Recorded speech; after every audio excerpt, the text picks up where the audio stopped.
Assalamualaikum warahmatullahi wabarakatuh. Kami dari kelompok 1 akan mempresentasikan hasil makalah kami yang berjudul konsep manajemen. Manajemen secara etimologi berasal dari bahasa Inggris, yaitu manajemen, yang dikembangkan dari kata to dan manage, yang artinya mengatur atau mengelola.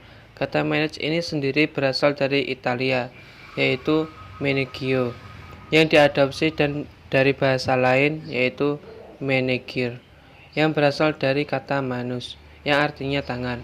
Sedangkan dalam Kamus Besar Bahasa Indonesia, kata manajemen mempunyai pengertian sebagai pengguna sumber daya secara efektif untuk mencapai sasaran.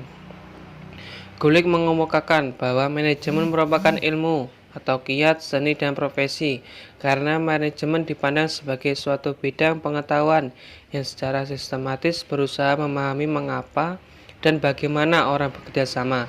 Dikatakan sebagai kiat menurut Follett karena manajemen dilandasi oleh keahlian khusus untuk mencapai suatu prestasi. Manajer dan para profesionalnya dituntut oleh suatu kode etik.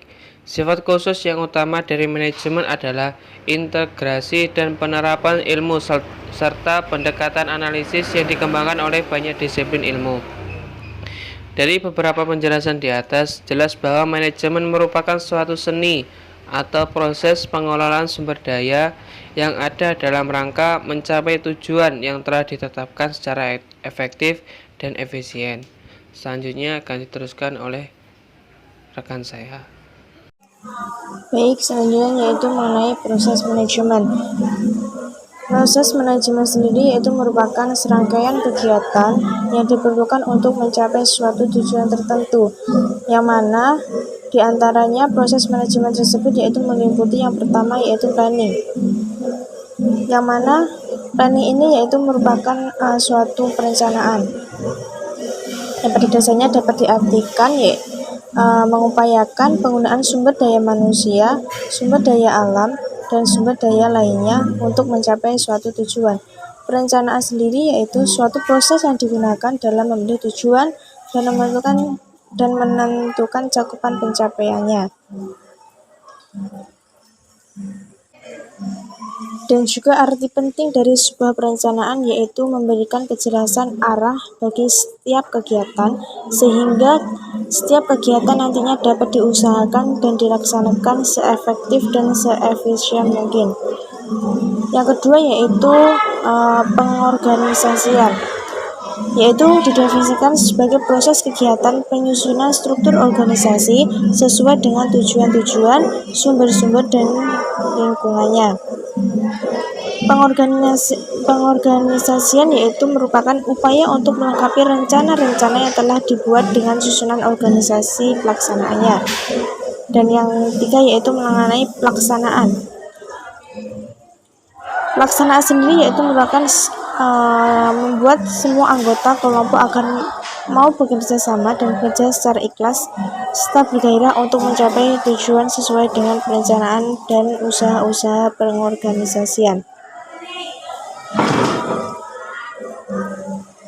Dan yang terakhir yaitu mengenai pengawasan.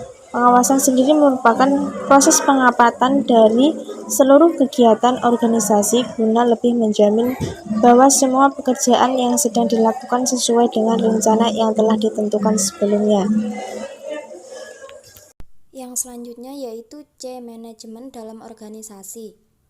Manajemen sebuah organisasi sangat dipengaruhi oleh kinerja manajemen, di mana kinerja manajemen menjadi elemen kunci yang menentukan keberhasilan organisasi untuk mencapai tujuannya.